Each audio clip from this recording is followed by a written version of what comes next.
Broadcasting to the world, this is On Call with Chad McCall. In our show, we bring you inspiration, strategies, and insights on how to start, grow, and scale your business. It's drastically changed my life. The show is so informative. I just love it. It's honest. It's helped me grow as a person. Real talk about life, lifestyle, society, and living limitless. Learning from the top influencers across the world, along with industry experts, authorities for you to live your greatest life. It's time to level up. I'm ready. I'm ready. I'm ready. Here's your host, best-selling author and mentor, Chad McCall. Welcome, entrepreneurs, CEOs, business owners, and side hustlers. I applaud you for staying after it, grinding, and building something of your own. As with each episode, I want to leave you with something that can benefit your life and your business. So today, it's going to be the perfect episode for everyone, no matter what level of business you're at. And I'm talking about starting your YouTube presence and your podcast. It's probably the biggest business tool right now in today's economy with everything that's been changing, and more people are going online than ever. There's a new normal and we have to be ready for it. Now, getting clients, making sales, creating awareness and branding, it's moving in a direction that some of us have no idea what to do. But coming out of this quarantine, it's the time for you to set it up for the years to come. I'm calling an expert today, the CEO of Broadcast Your Authority. She's an award-winning filmmaker. She's had videos go viral. And for those of you aren't sure what that means, it's hundreds of thousands of views on YouTube, okay? And she's currently working with some big-time experts and influencers across the world. She's a genius when it comes to podcasting and YouTube for your business. And if you're a beginner or a seasoned marketer, it doesn't matter. She built a strategy around what she calls micro content, and you gotta listen. It's some pretty awesome stuff. So hang tight while I call my friend Tamara Thompson. Hello, Siri. Hello, Chad. Will you give Tamara Thompson a call? Of course, I would love to call Tamara Thompson. Hello? Tamara. Chad. How are you today?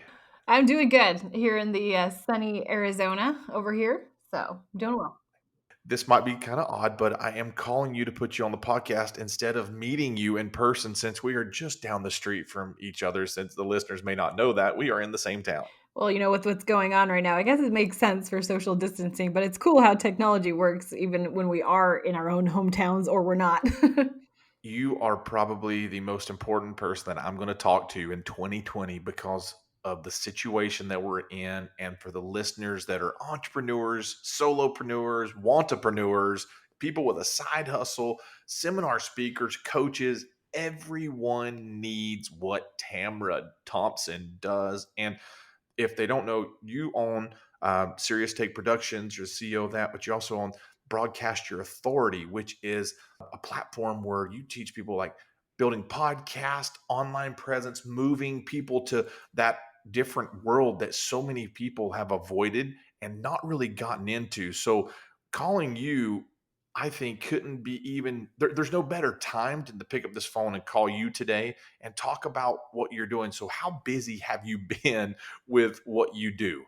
Well, Chad, you know, we've been really grateful for a full schedule during this time, actually, because of the sense that, you know, people have been on lockdown and things like that. And some people have been looking for ways to shift their business either online or present themselves with visibility in different ways, especially people that may have like, you know, a specific type of agency, or maybe they have a storefront or something. People have to think about ways that they can be online and be visible during this time. And what better time to be more visible than now through, you know, YouTube and podcasting, or, you know, blogs, or, you know, anything that really makes sense. Like it's important, where my background's in video. So all the sense of video marketing, video production, video storytelling, all of that that those components come together really well when starting with when you know your business and you know your messaging and things like that. So why not broadcast your authority through YouTube and repurpose it into all these pieces of content that make you massively visible across all platforms online, because everybody is online right now. I mean, they were before too, but right now everybody's searching for things on their mobile devices as they're stuck at home. So perfect time.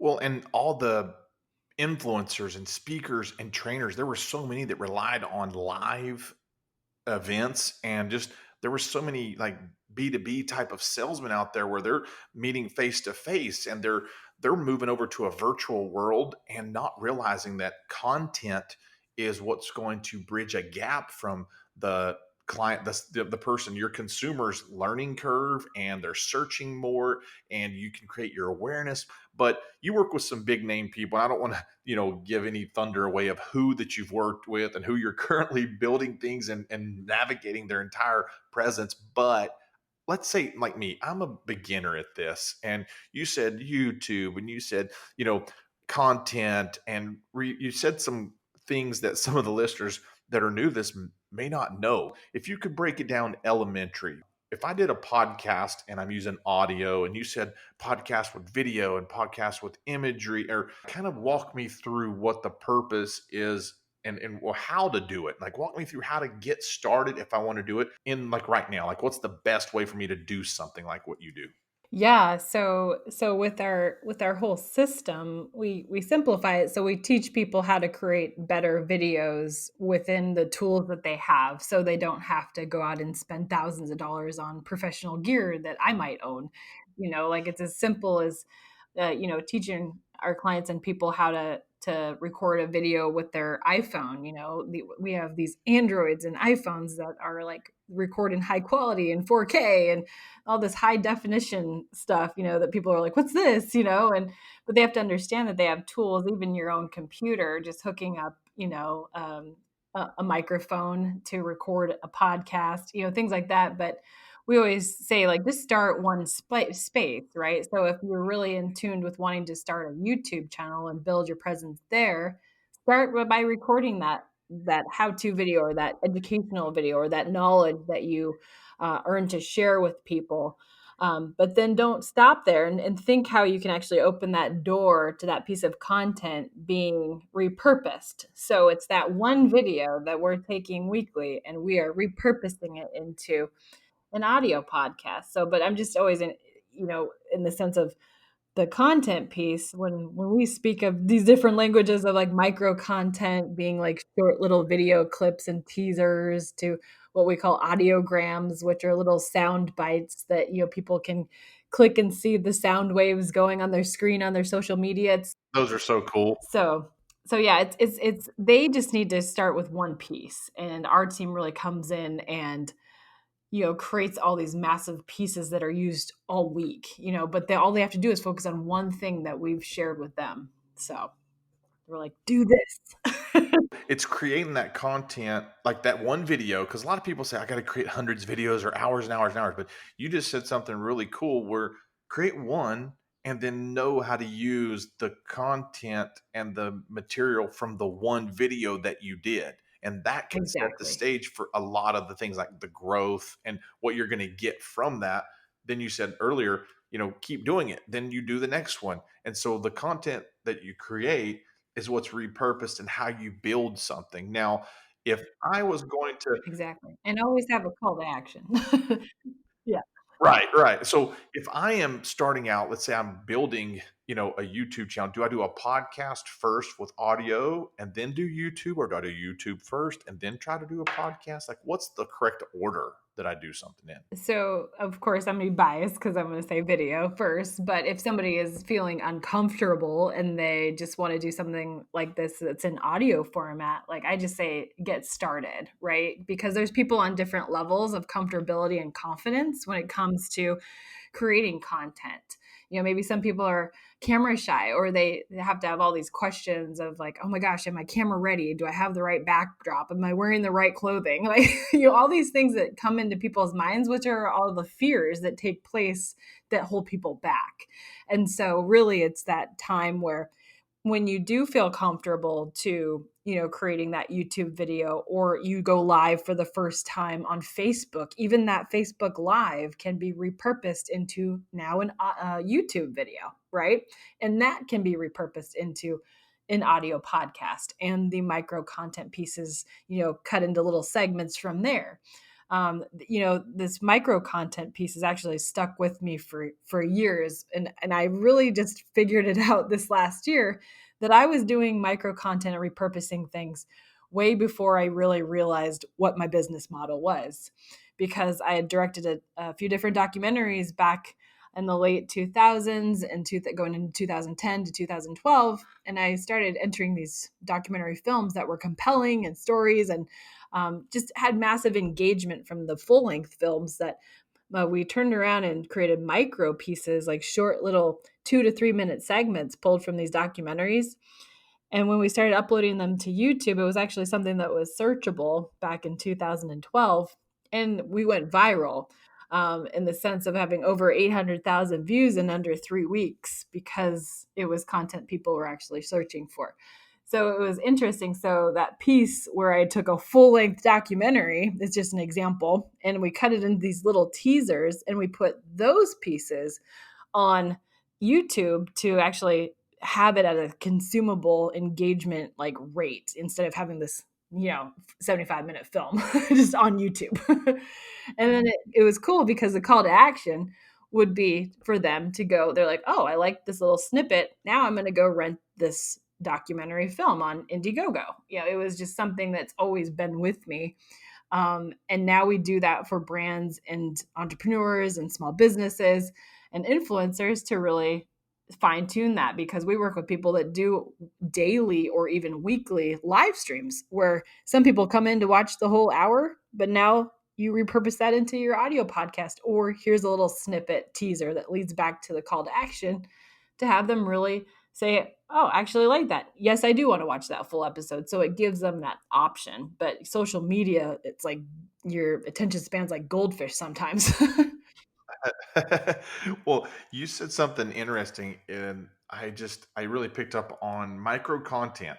You know, I haven't really heard of that before, but the way you say it ever. And, I think of, and just coming from my space is more, I think sizzle reel, but it's totally different Completely because different. sizzle reel isn't actually the repurposed content, right? Or is it? I mean, what's the difference? Because some people are going to say, I need to go out there and have someone create an awesome intro or create an awesome outro in this video, or the micro content. That's not the same thing. Not at There's a all. difference between the two, right? Yeah, so like the difference between, so if someone says I need an intro and outro, that's just one element of a piece that's going to go on your video or your podcast, right? It's just one piece that's edited in. If you think of a sizzle reel is something that's a compilation of something that you want together. Maybe it's a sizzle reel of your speaking on stages, right? So you're Yeah. like, I'm an authority, I'm speaking on stages, I got all these little clips from these events I've spoken at. So I have a sizzle reel. I don't call it a sizzle reel, I call mine a speaker reel, but that's just my Okay. preference. But anything that's called a reel is a compilation of something, of someone doing something, of that focus. Whereas micro content is a specific piece of content that's related to one project, right? One episode. So you want that piece of micro content for that one piece of long content versus a mishmash of a bunch of things together to create a reel. Hopefully that Oh, see, I like hopefully that that. makes sense. That's a really good.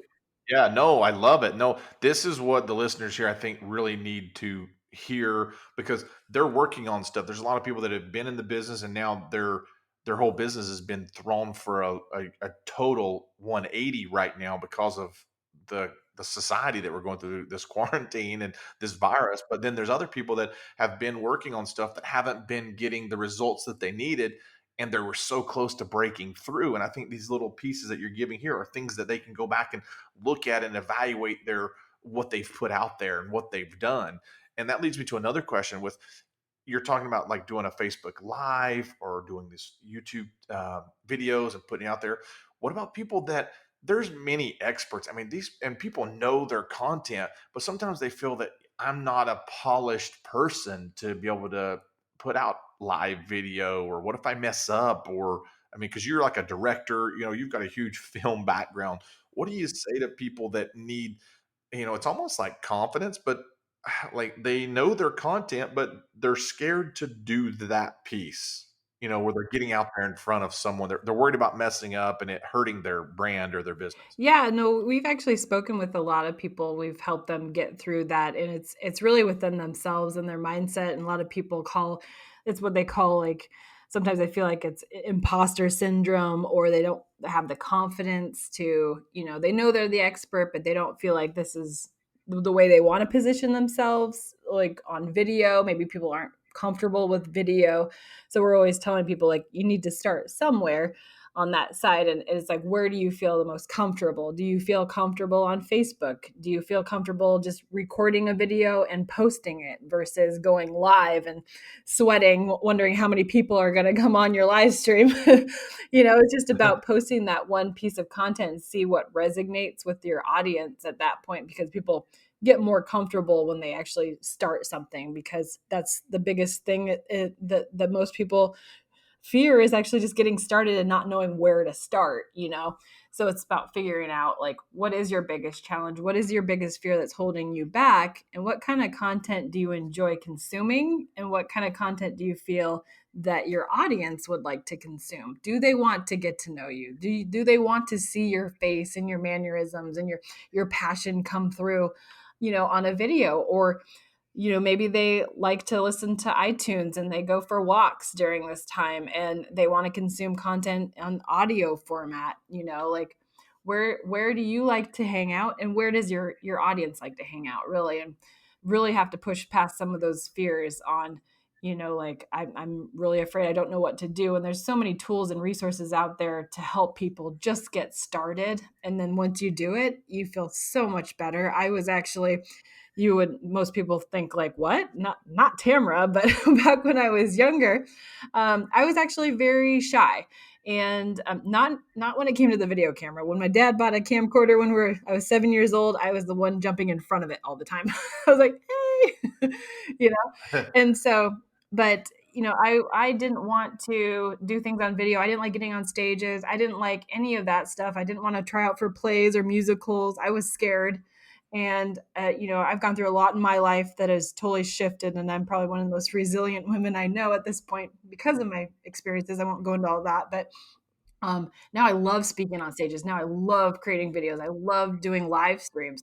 I love being able to create online series. I love getting on Zoom calls and seeing people's faces that I can't, go up and give them a hug right now. It's kind of a cool idea of just being able to stay connected with people. And video is where it's at, to actually just stay connected and just have people connect with you, even people that don't know you right now, and putting video content out there so they can actually find you and relate to you.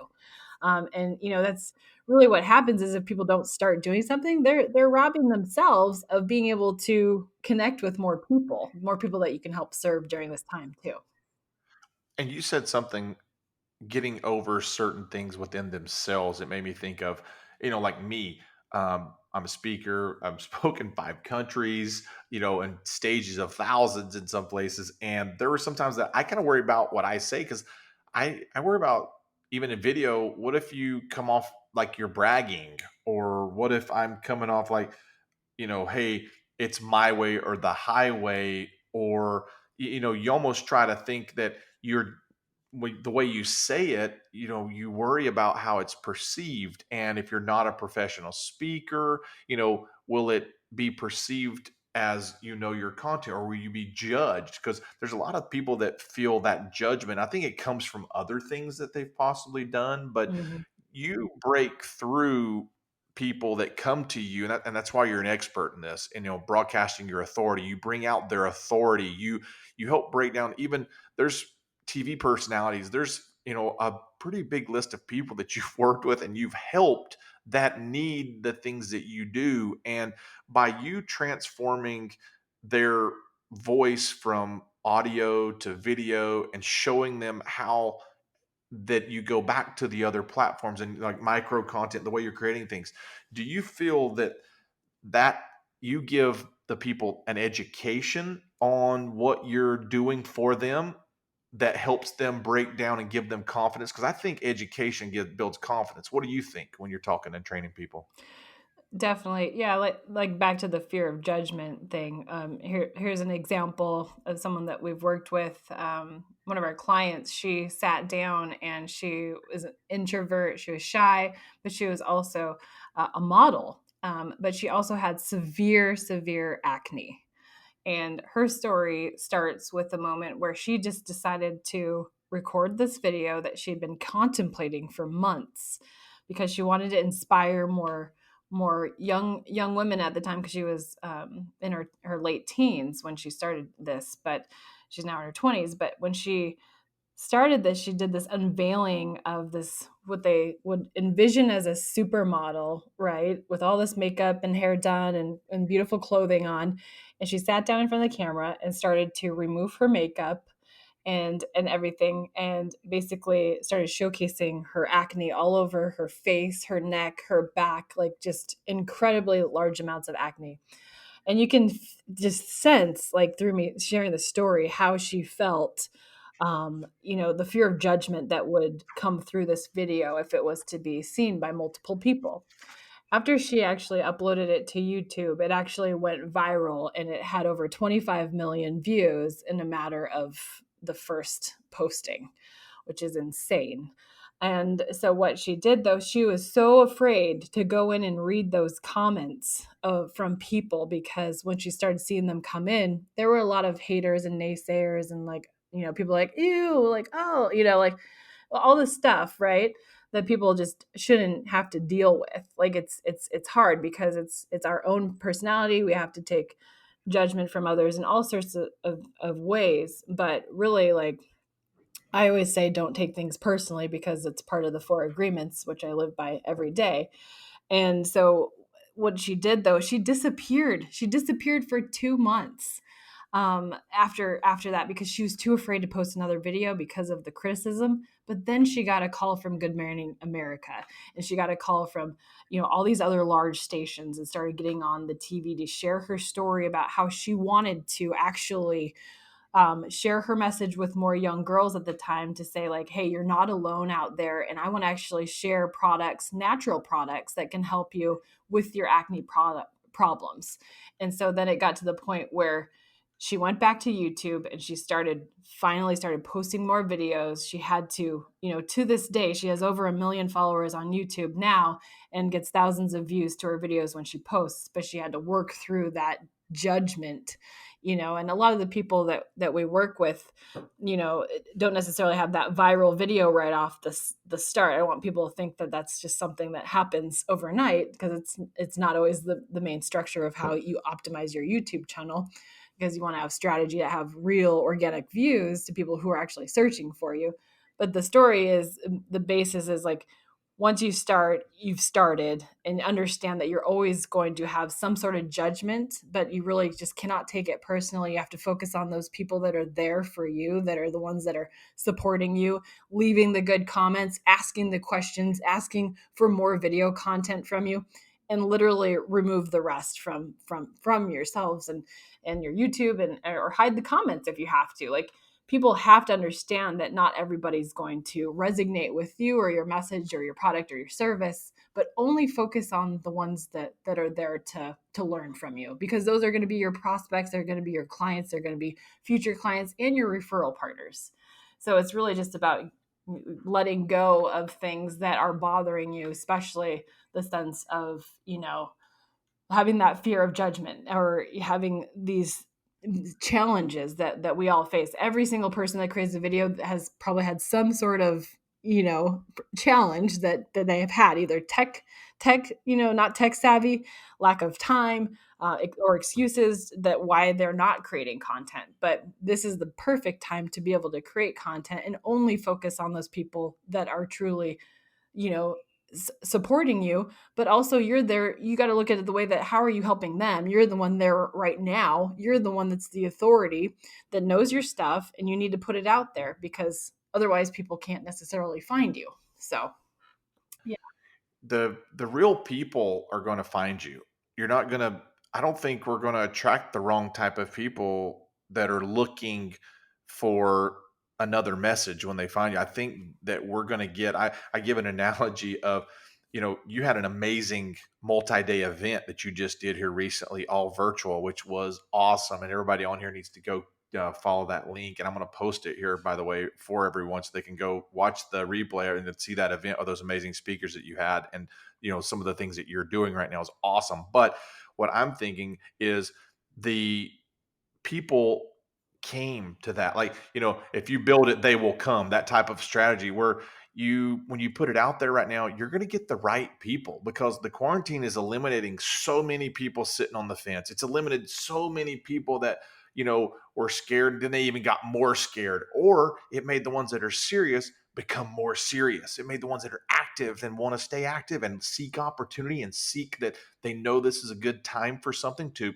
really grow their business and create more awareness. They're going to come out and do it. So when those people, if you're a coach on here, that's looking to grow your business online with someone like Tamara, or you have a product that you want to get in, putting it out there, letting people know the results, your testimonials, I think, are going to have so much more value. And the things I'm getting to now is that proof, the social proof and testimonials right now. Are you seeing that it's carrying a lot more weight for what people are doing based off of the people that are searching, Tamara?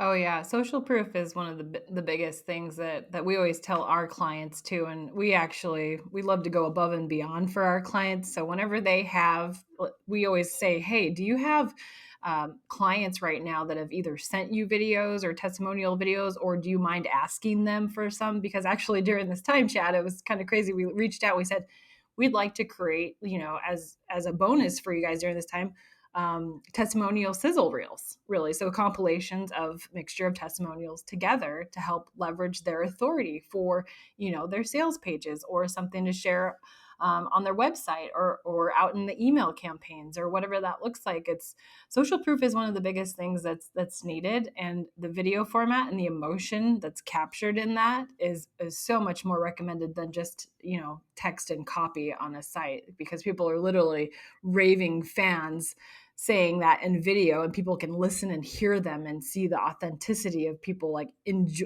actually enjoy working with these people and their service and their products. So social proof is huge, and it's much needed, and it's much needed to take this time right now to actually ask that from your clients. Say, hey, do you mind just recording a quick 60-second clip just saying what you've enjoyed about us? We always love and appreciate your feedback.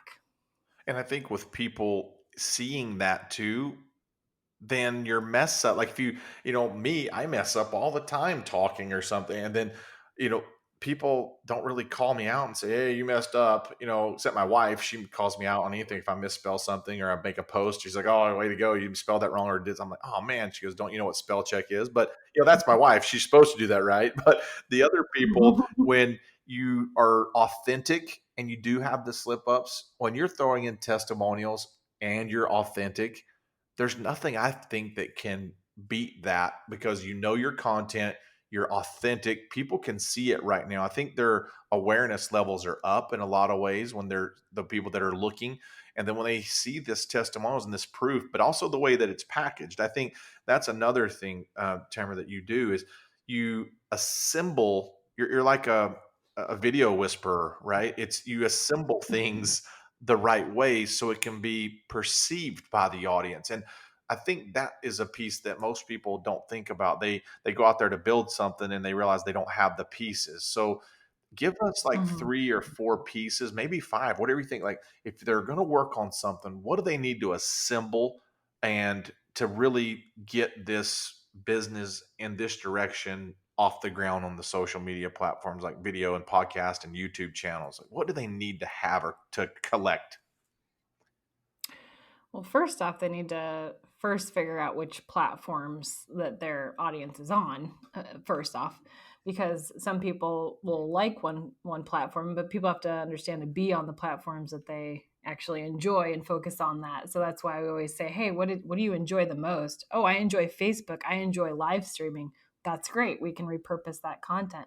I want to build YouTube. I want to be a YouTube influencer. I hear that a lot, and it takes time to build, influence through there if you don't already have an influence of some sort, but it's not something that's not something that you can't do. And that's why we teach our clients because everybody comes to us and comes back and says, hey, we had a client that just made an introduction this week, and she said, I'm so grateful for Tamara and her team because, this last month we generated over 50,000 in sales for her program that she launched during the pandemic. It's things like that we're like, wow, that's awesome. But we've been able to help them set up systems. It's not just pieces, but it's a whole system of how our flow goes from, creating that piece of one video content that's transcribed into a branded article that can go on LinkedIn. And then from there, we pull the quotes, that are turned into graphics for Instagram. We've put together this whole system where people need to think about, again, ways to really leverage these different pieces and what pieces of content actually go well on what platform. So we've created this entire system for people to use where they literally just have to create one piece and we do the rest, so that they are like, wow, because they're like, I don't want to do this, or I don't want to focus on this. And, another thing is understanding one of my things I always tell to our clients is when you're creating these pieces of content, one step is to actually sit down and put it on your content calendar, or you might not even sit down and do it, right? And the fact of doing that, another step would be to batch record your content. If you're recording YouTube videos or audio podcasts, set up your calendar to set and record those videos back to back, and then you're done for the month, right? So you're recording 4 videos in one setting. Maybe they're 10 minutes a piece, maybe they're 30 minutes, but you basically blocked out a couple hours on your calendar for you. You can set up your camera. Maybe it's your webcam or whatnot, but just really think about how you can maximize your time so you can focus on building relationships and sales, and really just create content pieces once a month or twice a month if you really wanted to do that. If you're doing like guest interviews or things like that, I know that people's schedules change, but you're really not going to think about how can you maximize your time by creating pieces of content, but knowing what type of content is actually performing on which platform's the best. And so that's, hopefully that answers a little bit of your question there. Oh yeah. Is there a way to know which one my audience or my people are gonna like? How do I know, like, if they're gonna like iTunes podcast, Spotify, or whatever, or they like YouTube? How can I find that out? Well, first off, you have to test it out. So you have to see like where your downloads are, like how many views. So when you actually do create the side for YouTube and on that side, so instead of just doing this audio podcast and you start doing your YouTube side of it, then that's another piece. So then you can track the analytics each month and see like, hey, what's going on here? Maybe you send out bi-weekly newsletters. One of them goes to your YouTube channel, one of them goes to your audio podcast, and then track that and see where the downloads are actually coming in from. Because then you can really see, what especially people if they're already on your email list, then you can actually track and see what those people enjoy the most. And then it really just kind of falls into place. So, but being able to be in different places can attract the same types of people, but on different platforms. So it just gives you more opportunities to be more visible on more platforms. And some people think that, man, YouTube's got too many people. How are they? It's like an ocean. I'm jumping into the ocean for the first time. I need to get into the kiddie pool. What do you tell them when they come to you and say that? Well, the more that they say that there's more people on YouTube, well, yes, that's correct. But think about how many users are on YouTube. It keeps growing. So how many more people are in there searching for people like yourself? So, so I say it as more opportunity where someone might be thinking of more like they're not being seen or visible. But with our system that we've created an optimization for YouTube, we're putting in the keywords, we're doing the research based on what people are searching for in your, niche for the titles for your videos. But at the same time, like people are actually searching for these people, where a lot of people will just be like, I'm going to throw up this YouTube video and you've got like 0 views for a month because they haven't done anything to actually try to optimize it and learn from those who have. and so it's just being able I'm guilty of that. I've had to zero view, I think. I've done that before. to hey, we've all done it. That's how I built YouTube at first, and then all of a sudden I had viral videos. I'm like, what am I doing? I was like, and then it interests me because then I wanted to know how to do it more, right? And then I wanted to teach more people how to do it. And then I turned it into a service base where we just did it for people because then we realized there was a need for it. So people want to be seen. The more people that join YouTube gives you more opportunities in the long run. So that's the way you got to think about it. Don't look at it as competition. Look at it as more opportunities, but niched down to your actual prospects. It's not the fact of trying to get a viral video. It's the fact of actually having the people that are searching for you in that YouTube search bar to find you, because those are the ones that are ideally your prospects that can turn to clients. Well, and I could ask you millions of questions now. Well, you got me thinking. I could go on all day, I'm like, but wow, okay, let's keep it. really cold over.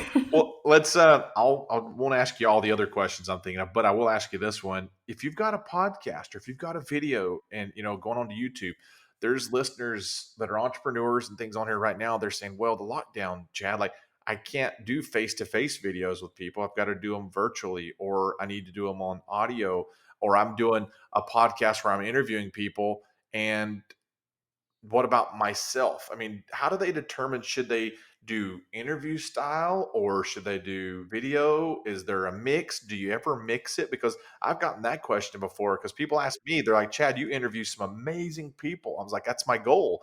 But then they're like, well, what's your story? And I'm like, uh-oh, I'm stuck, because I haven't done a podcast about me yet. I don't know how to talk about myself.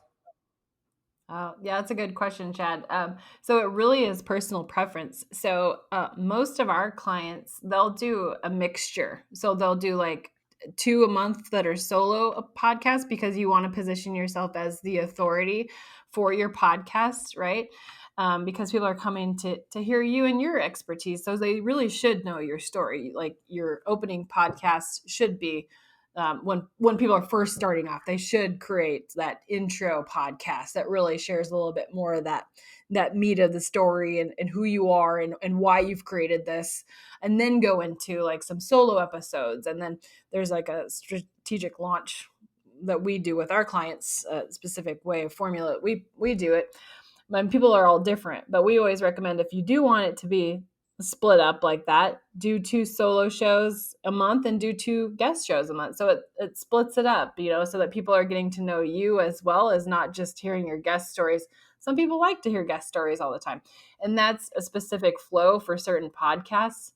But for my own podcast, I do, some solo shows and some guest shows, because I am the authority in my niche. And so Video Marketing for Business podcast, it literally is just what I feel comfortable with. I like doing solo shows, but I like interviewing other authorities in their niche that are complementary to, video marketing as well, or influencers in our space. I'll even bring on our clients at times, because when you bring on your clients on your own show, they are also helping you leverage your authority, because they're working with you and sharing more about, how it is to work with you. So I think that's a great opportunity as well, as to invite your clients on your shows too.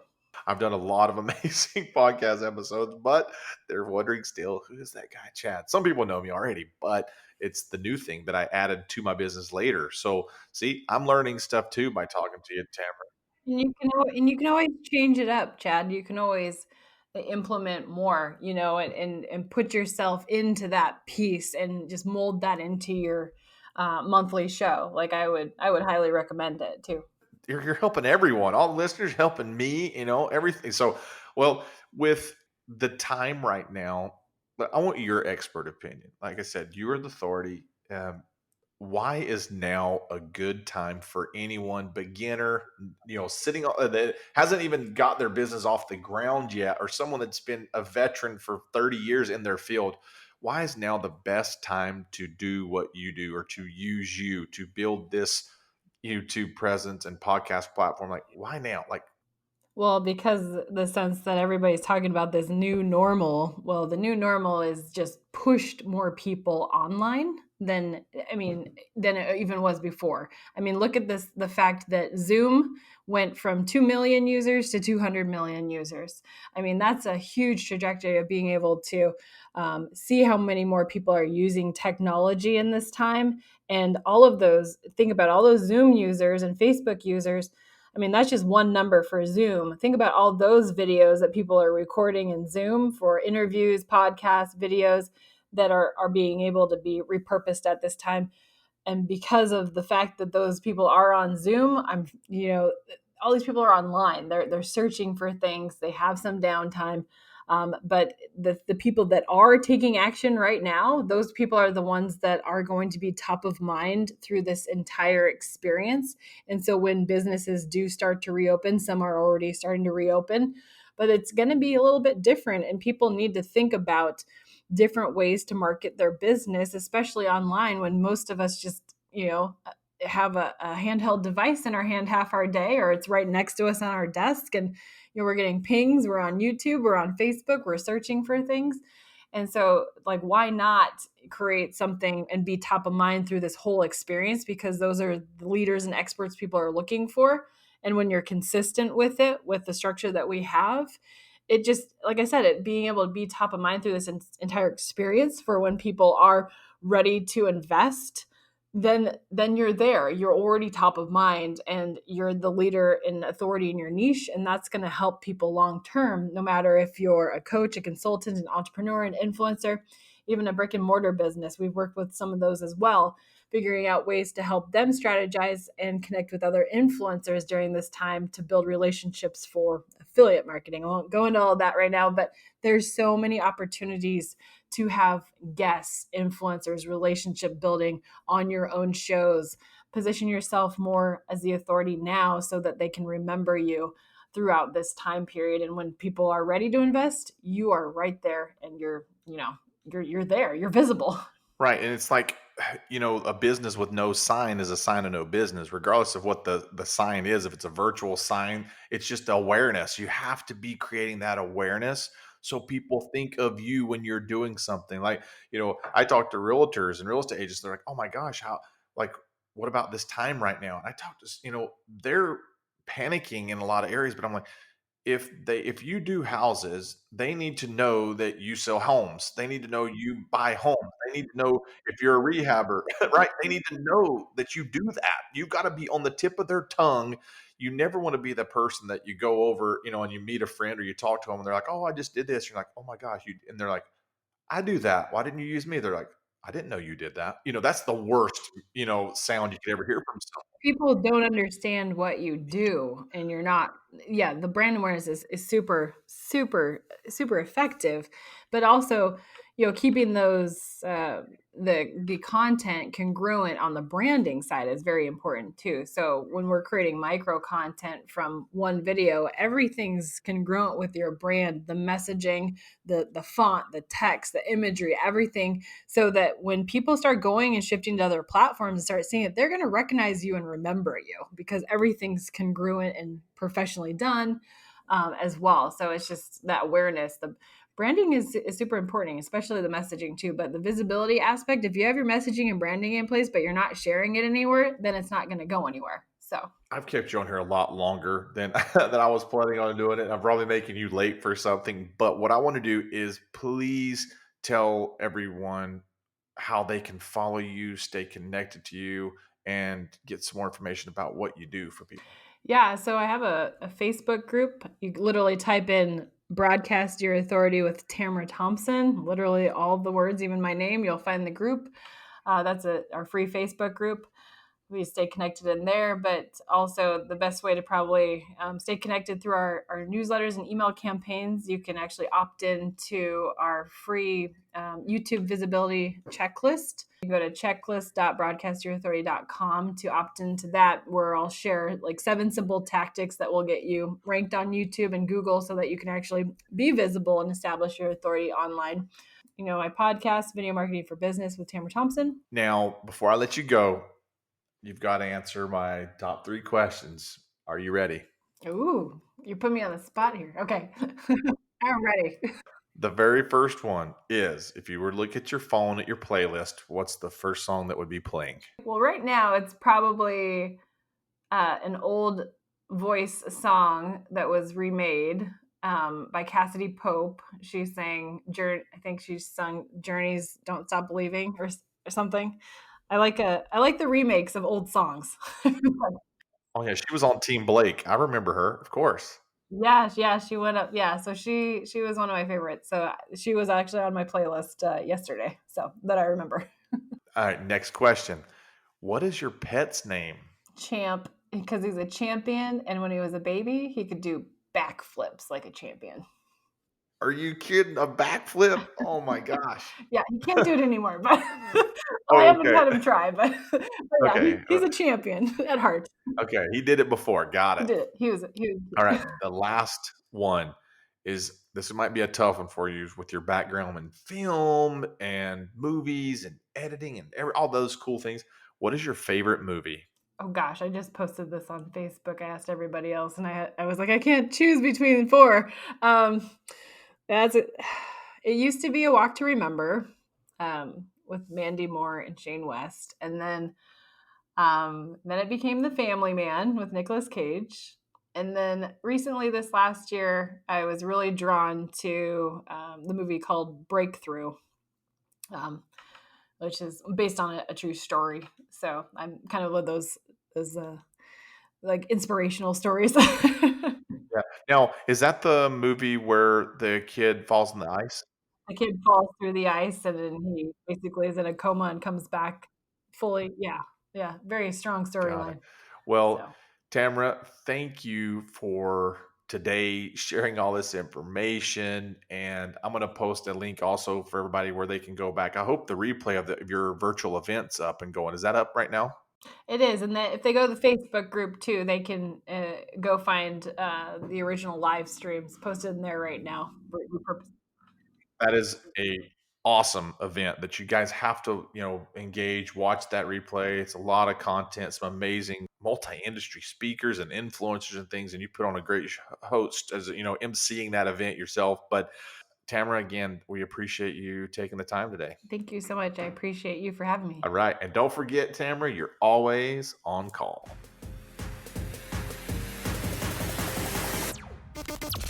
Thank you for listening, and we hope you enjoyed today's episode. Don't forget to subscribe, and remember, friends, you are always on call.